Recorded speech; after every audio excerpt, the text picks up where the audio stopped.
Kiné avant, conférencier aujourd'hui. Authenticité, fun, créativité, The Mask. Du message sérieux sans trop se prendre au sérieux. Moi-même, rester moi-même. Enrichissante, tout le temps. À exploiter au maximum pour chacun. J'anime une émission de télé sur le développement personnel. On est là pour s'éclater sur Terre.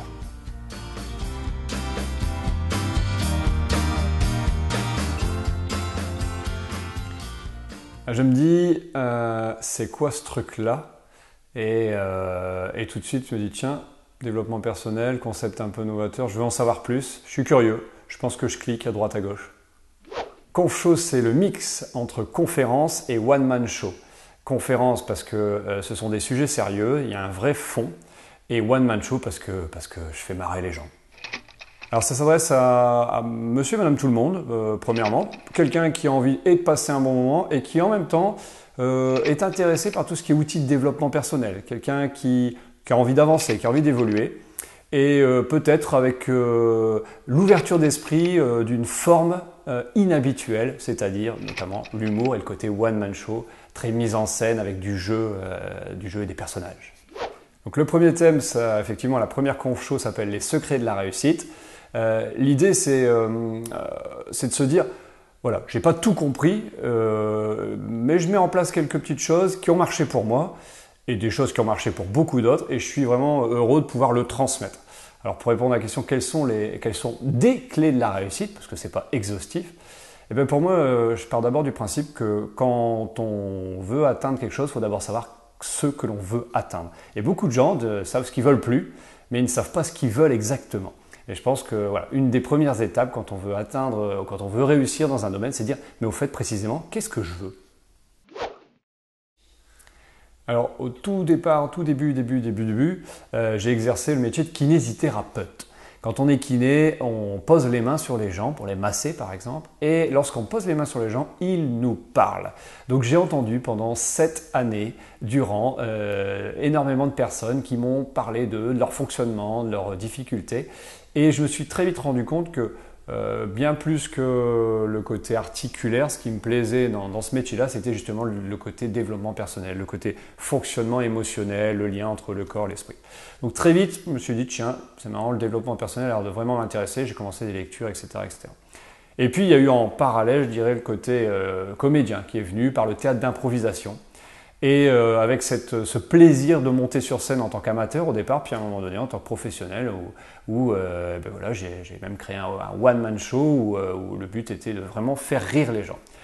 Et la conf show est née finalement du mélange de ces deux choses, où cette envie de transmettre, cette envie de partager des expériences, des choses que j'ai pu apprendre dans des livres, des formations, et en même temps de dire c'est quand même chouette de faire rire les gens, faisons un mélange des deux. Après tout, ça n'existe pas vraiment, je n'ai pas vraiment vu de choses comme ça. Je crois beaucoup au fait qu'avec le rire, on peut transmettre, et ça aide à mémoriser les messages. Moi, je trouve, alors le développement personnel, c'est un terme très générique. Moi, j'ai mis un pied dedans il y a maintenant quasiment 15 ans, ouais, 15-16 ans, parce qu'un ami m'avait offert un livre pas plus épais que ça. Il m'a dit, lis ça, ça devrait te plaire. Ça parlait de développement personnel, et avant, j'étais pas du tout lecteur. Depuis la lecture de ce livre, je me suis dit, mais waouh, c'est génial, un livre qui m'explique des trucs sur moi, je comprends mieux, c'est super. Je trouve que le développement personnel, par le biais des lectures, par le biais de formation, par le biais d'accompagnement, c'est pour moi une évidence. On a tous, je pense, à chercher à évoluer, à apprendre, et finalement à mieux comprendre comment on fonctionne.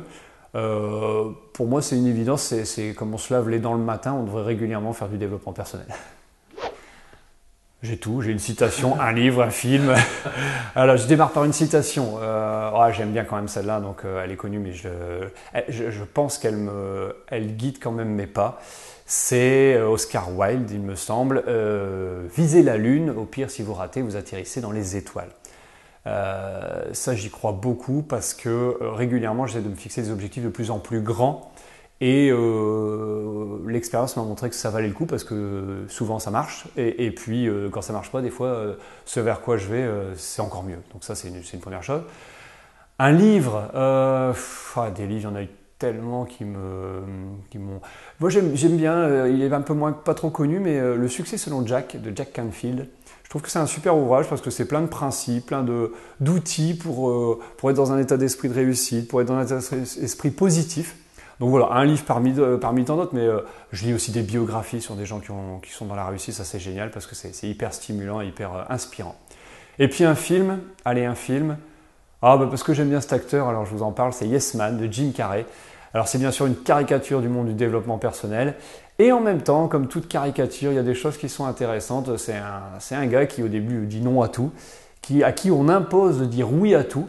Et ça lui ouvre tellement d'opportunités. Je pense que on dit pas assez oui globalement, tout en se respectant bien sûr, mais je pense qu'on a tendance effectivement à pas dire assez oui. Et ça vaut le coup de dire oui.